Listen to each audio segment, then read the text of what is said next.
Today we'll be dividing polynomials. We'll first divide a polynomial by a monomial, and then we'll divide a polynomial by a binomial.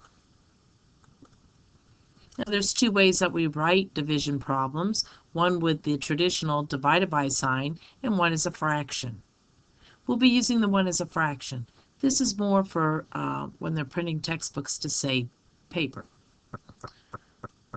So x6 minus x to the fifth plus x to the fourth divided by x squared.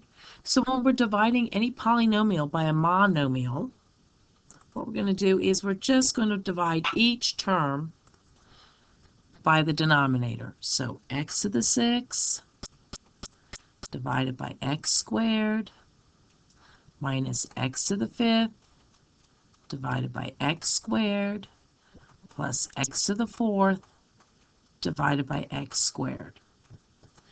So now we've divided each term by the denominator, and now we're going to simplify each term. X to the 6th divided by x squared is x to the 4th.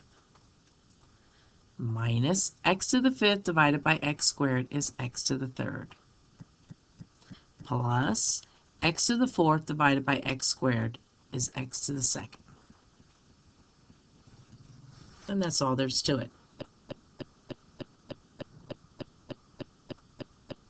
So you try 9x to the 4th plus 6x to the 3rd minus x squared divided by 3x squared.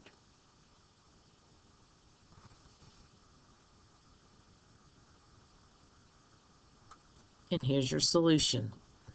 3x squared plus 2x minus 1/3 x.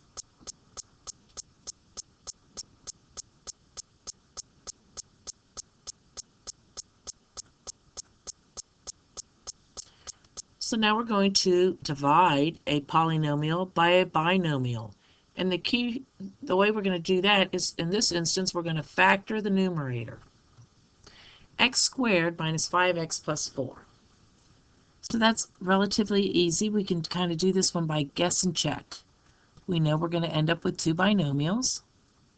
So we know that we're going to have two things. And let's look at the first term, x squared. What are two things that multiply together to give me x squared? Well, just x and x. And let's look at our last term, 4.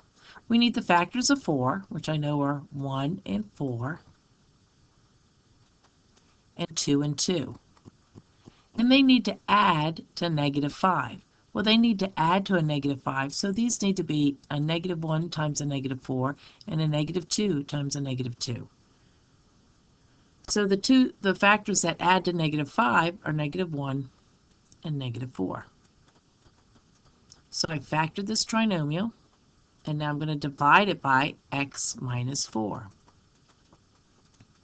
So now I'm going to eliminate top to bottom. X minus 1 in the numerator. Is there an x minus 1 in the denominator? No. X minus 4 in the numerator. Is there an x minus 4 in the denominator? Well, there is. So x minus 4 divided by x minus 4 equals x minus 1.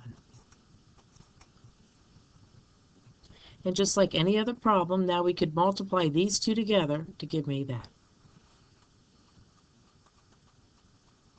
All right, go ahead and try 3x squared minus 10x plus 3 divided by x minus 3.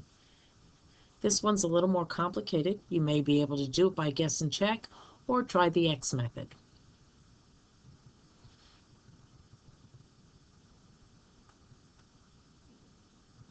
I factored using the x method, and I get 3x minus 1 times x minus 3 as the two factors of my numerator.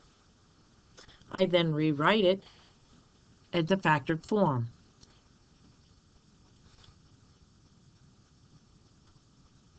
And now I'm going to see if I can eliminate top to bottom. Is there a 3x minus 1 in the denominator? No.